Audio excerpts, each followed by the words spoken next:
In this video, I'm going to show you how to place the rear wiper blade on this Dodge Durango. Let's get started.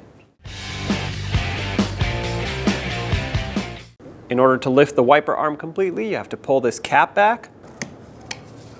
With this open, you can now lift the wiper arm. And now to remove the blade, all you have to do is twist it and pop it straight out.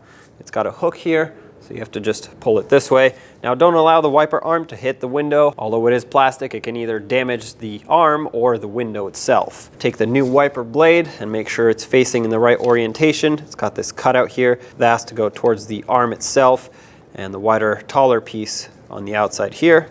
And just hook it on, press it in position, fold it back flat, and put it down. Cap this back off, and there you have it. When only the best will do, demand TRQ. The only company that lets you view before you do. TRQ is committed to offering the highest quality aftermarket auto parts that are engineered for peace of mind. Thanks for using and viewing with TRQ.